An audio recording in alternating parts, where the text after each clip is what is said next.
हरे कृष्ण। ओम नमः भगवते वासुदेवाय। ओम नमः भगवते वासुदेवाय।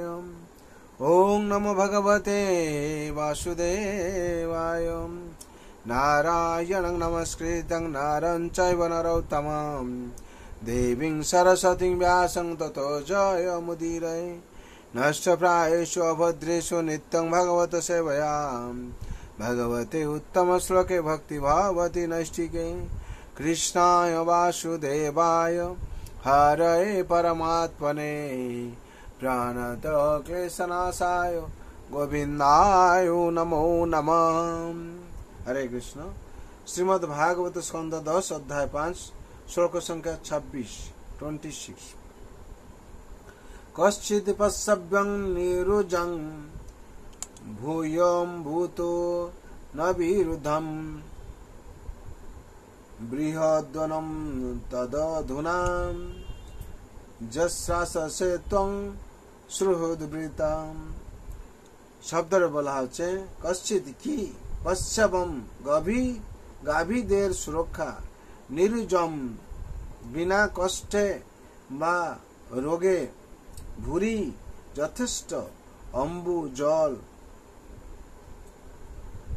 তৃণ ঘাস, বিরুদ্ধম লতা গুল্ম, বৃহৎ বনম মহাবন, তৎ সেখানকার এই সমস্ত আয়োজন, অধুনা এখন, যত্র যেখানে, আসছে বাস করছ, তুমি সুহৃদ বৃত বন্ধুদের দ্বারা পরিবৃত। সুহৃদ বৃত বন্ধুদের দ্বারা পরিবৃত।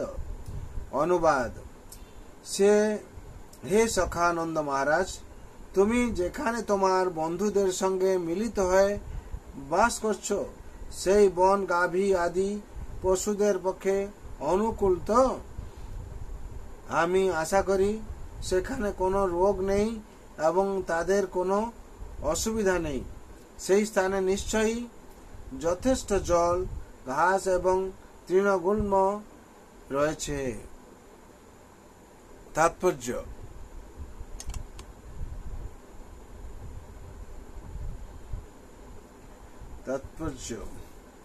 মানুষের সুখের জন্য পশুদের, বিশেষ করে গাভীদের রক্ষণাবেক্ষণ করা অবশ্য কর্তব্য। বসুদেব তাই জিজ্ঞাসা করছেন, নন্দ মহারাজ যেখানে বাস করতেন সেখানে পশুদের জন্য সুন্দর ব্যবস্থা ছিল কিনা। মানুষের সুখের জন্য গোরক্ষার ব্যবস্থা অপরিহার্য। যথার্থ অরণ্য এবং ঘাসে পূর্ণ গোচার ভূমি ও জলের আবশ্যকতা নিতান্ত প্রয়োজন। পশুরা যদি সুখী হয় তাহলে যথেষ্ট পরিমাণে দুধ সরবরাহ হয়, যা থেকে মানুষ নানা রকম দুগ্ধজাত দ্রব্য উৎপাদন করে সুখে বাস করতে পারে। শ্রীমদ্ ভগবদ্গীতায় 18:44 নির্দেশ দেওয়া হয়েছে, কৃষি গোরক্ষা বাণিজ্যং বৈশ্য কর্ম স্বভাবজম। পশুদের উপযুক্ত সুযোগ সুবিধা না দেওয়া হলে মানব সমাজ সুখী হবে কি করে? পশুদের উপযুক্ত সুযোগ সুবিধা না দেওয়া হলে মানব সমাজ সুখী হবে কি করে? মানুষেরা যে কসাইখানার জন্য পশু পালন করছে সেটি একটি মস্ত বড় পাপ। এই প্রকার আসুরিক উদ্যোগের ফলে মানুষেরা প্রকৃত মনুষ্য জীবনের সুযোগ বিনষ্ট করছে। যেহেতু তারা শ্রীকৃষ্ণের উপদেশের গুরুত্ব দিচ্ছে না, তাই তাদের তথাকথিত সভ্যতার উন্নতি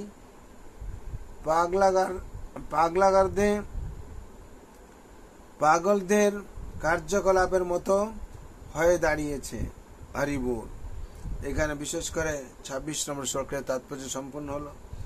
বিশেষ করে এখানে নন্দ মহারাজকে বসুদেব সব জিজ্ঞেস করছেন, যেখানে আছেন সেখানে গাভীদের উপযুক্ত তৃণ পাওয়া যাচ্ছে তো, গ্লুমো পাওয়া যাচ্ছে তো, ঘাস পাওয়া যাচ্ছে তো, সব জিজ্ঞেস করছেন।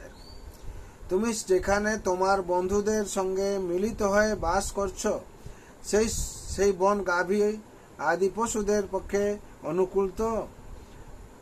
আমি আশা করি সেখানে কোনো রোগ নেই এবং তাদের কোনো অসুবিধা নেই। সেই স্থানে নিশ্চয়ই যথেষ্ট জল, ঘাস এবং তৃণগুল্ম রয়েছে। অন্ধমার জিজ্ঞেস করছে। আর বিশেষ করে আজকের যে সমাজ দুঃখী কেন অর্থাৎ অরণ্য এবং ঘাসে পূর্ণ গোচার ভূমি ও জলের আবশ্যকতা নিতান্ত প্রয়োজন। মানে পশুরা যদি সুখী হয় তাহলে যথেষ্ট পরিমাণে দুধ সরবরাহ হয়, যা থেকে মানুষ নানা রকম দুগ্ধজাত দ্রব্য উৎপাদন করে সুখে বাস করতে পারে। আর মানুষেরা যে কসাইখানার জন্য পশু পালন করছে সেটি একটি মস্ত বড় পাপ। এই প্রকার আসরিক উদ্যোগের ফলে মানুষেরা প্রকৃত মনুষ্য জীবনের সুযোগ বিনষ্ট করছে। যেহেতু তারা শ্রীকৃষ্ণের উপদেশ গুরুত্ব দিচ্ছে না, তাই তাদের তথাকথিত সভ্যতার উন্নতি হচ্ছে না। উন্নতি পাগলাদের কার্যকলাপের মতো হয়ে দাঁড়িয়েছে।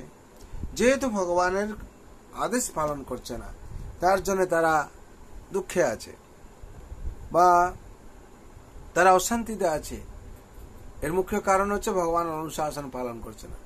যেই দিন অনুশাসন পালন করবে সেই দিন ভগবানের কৃপা পাবে এবং ভগবানের নির্দেশ পালন করলে সুখ শান্তি আনন্দে থাকতে পারবে। বিশেষ করে আমাদের এই কলির সংসার সমাজে কি হচ্ছে না, অশরিক প্রবৃত্তি সংখ্যা যেরকম বৃদ্ধি পাচ্ছে, তারা ভগবানের অনুশাসনকে পালন করছে না। আর অনুশাসনকে পালন না করার ফলে যত রকম সমস্যা এসে যাচ্ছে, তারা দুঃখী থাকছে। আর দুঃখী থাকার সাথে সাথে কি হচ্ছে, অন্যকে ভক্তরা যখন আনন্দে থাকছে তাদের হিংসা করছে, তাদের বিরুদ্ধে আচরণ করছে। আর বিরুদ্ধ আচরণ করলে কি হবে, অবশ্যই রাখিবে কৃষ্ণ বিশ্বাসে পালন। ভগবান যেহেতু ভক্তকে অবশ্যই রক্ষা করবেন, ভগবান রক্ষা করছেন। আর তারা ভক্তরা কি হচ্ছে, ভগবানের উপরে পূর্ণ বিশ্বাস করে আনন্দে আছে। তার জন্য আপনারা যদি আনন্দে থাকতে চান, নিত্যম ভাগবত সেবায়া প্রত্যেক দিন ভাগবত শ্রবণ করুন, পাঠ করুন আর ভগবত দর্শন করুন। ভগবানের লীলা বিলাসপুর এই ভাগবতম।